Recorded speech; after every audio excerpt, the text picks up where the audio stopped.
I'm a 32-year-old woman, and I've been married to my husband, Aaron, who's 35, for 4 years now. And so we met at a mutual friends board game night, Settlers of Catan, and if you're curious, and we hit it off pretty much instantly. 2 years later, we were married. He's a high school history teacher, and I'm a project lead at a mid-sized tech company. From the very beginning, I earned more than him. Not slightly more, significantly more, but it was never a problem between us. If anything, Aaron was always the first one cheering me on whenever I hit a promotion or closed a difficult client deal. He's the type to brag about me to his coworkers, more than I'd ever brag about myself. His parents, though? That's a different story. The first time I met them, they seemed nice enough. Polite, well-dressed, formal in that sort of country club way. His mother wore pearls to brunch. His father called Aaron champ unironically. They were perfectly civil, but there was something about them that felt stiff, like I was being interviewed for a position I didn't apply for. The first few times we visited, I noticed small things. His mother would tilt her head and say things like, "It must be interesting having a husband who doesn't mind being taken care of," and then smile like she'd just paid me a compliment. His father once asked me if I ever got bored of being the man in the relationship. I tried to brush it off, chalk it up to their generational gap or whatever excuse I could come up with, but it got harder to ignore once we bought our first house. We'd been saving for years, and I put down 70% of the payment. Aaron had a small inheritance from his grandfather, and that made up the rest.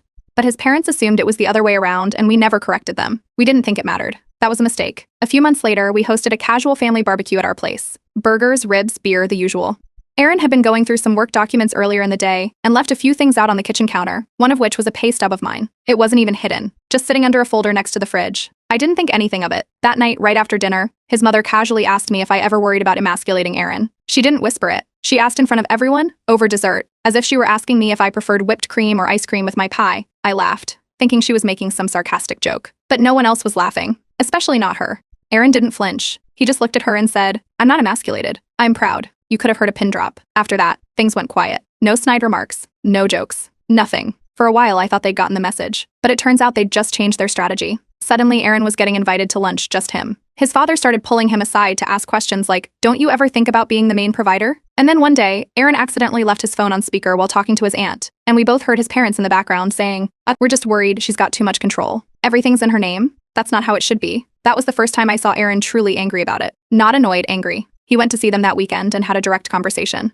Told them it was our life, our marriage, and our finances weren't open for debate. They nodded and pretended to agree, but within a few days, the passive aggression was back. Thanksgiving rolled around. His parents told him I wasn't invited this year, said it was a family-only thing.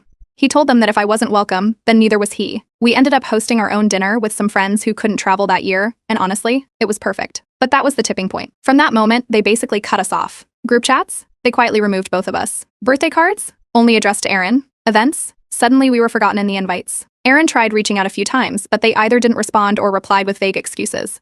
And then things got weirder. One of Aaron's